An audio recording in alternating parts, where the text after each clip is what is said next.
Hello everyone and welcome to Module 12 where we're going to talk about prevention and risk reduction. Your learning objectives for this module is going to be to identify theories that can be applied to guide prevention and risk reduction strategies in population health. And also I want you to be able to differentiate as well as apply primary, secondary, and tertiary prevention strategies to your population of interest.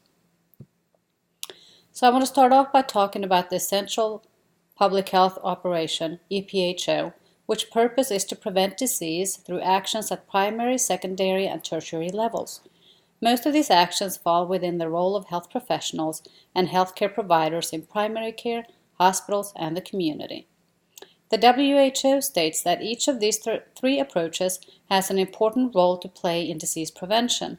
However, upstream approaches, for instance primary prevention, generally tend to be cheaper and more efficient, and they entail lower morbidity and mortality rates. So health promotion and disease prevention are intertwined. Primary prevention, this is the prevention of disease through the control of exposure to risk factors. Strategies for primary prevention include population-wide strategies and targeted high-risk strategies focusing on population subgroups. For example, immunizations for communicable diseases or careful weight control prevents obesity, which in itself is a risk factor for many conditions including heart disease and diabetes. Secondary prevention, the application of available measures to detect early departures from health and to introduce appropriate treatment and interventions. Screening is a major component of secondary prevention. For example, cervical screening for women to detect early changes which may go on to lead to cancer of the cervix.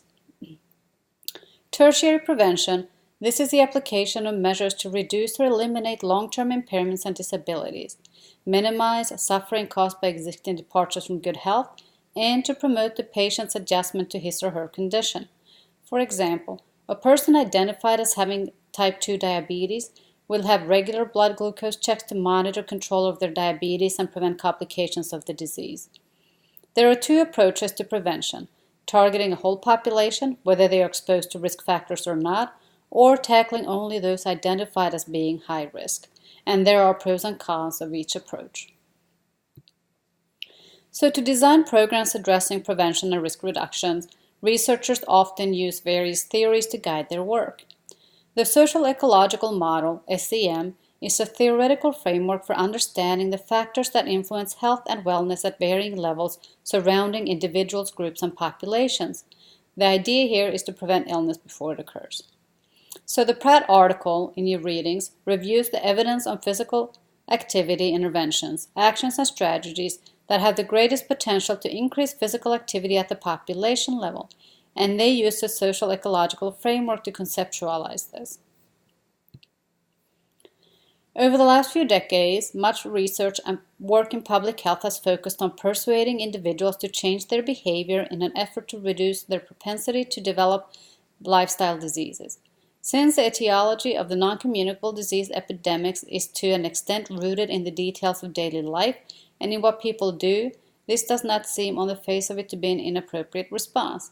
However, while the distal behaviors are easily described, routines, habits, and accepted ways of living are not so easily shifted. So most behavior change models presume that individuals are capable of making better choices for themselves on the basis of information received and that their well-being is part of an outcome of the decisions they make. So in the blue article, they propose that social practices need to be considered, so they went ahead and applied the theory of practice to cigarette smoking. There's also the family stress theory.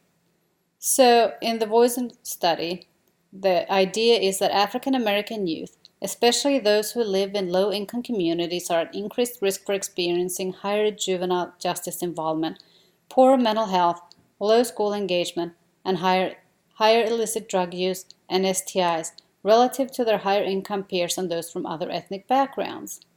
So in this study, they examined the relationship between family stress, for instance, having an adult in the home with a history of mental illness, substance use, and incarceration, and youth concerns such as substance abuse, mental health changes, low school engagement, juvenile justice involvement, and STI risk behaviors. So it is very important that we also address health literacy when we are designing these prevention and risk reduction strategies. So the concept of health literacy refers to the personal and relational factors that affect a person's ability to acquire, understand, and use information about health and health services. It is of importance that we attend to these problems because people with low health literacy have lower rates of health service use and worse health outcomes than people with higher health literacy. So remember that health has both biological, psychological, and social determinants. So health literacy is increasingly recognized as not just an individual trait, but a characteristic related to families, communities, and organizations providing health and social services. The World Health Organization defines health literacy as the cognitive and social skills which determines the motivation and ability of individuals to gain access to, understand, and use information which promote and maintain good health. And they also state that health literacy implies the achievement of a level of knowledge, personal skills, and competence to take action to improve personal and community health by changing personal lifestyles and living conditions. So you can see that health literacy is very important as we deal with our interactions with our patients and also as we plan both population level interventions. So I also included a link to the Department of Health and Human Services website that has facts about health literacy, because it's very important that if our patients do not understand what we're trying to convey, the health will not improve. So for your discussion for this week, I want you to kind of give one example each of primary, secondary, and tertiary prevention strategy that you can apply to your population of interest and the health outcome that you're interested in improving.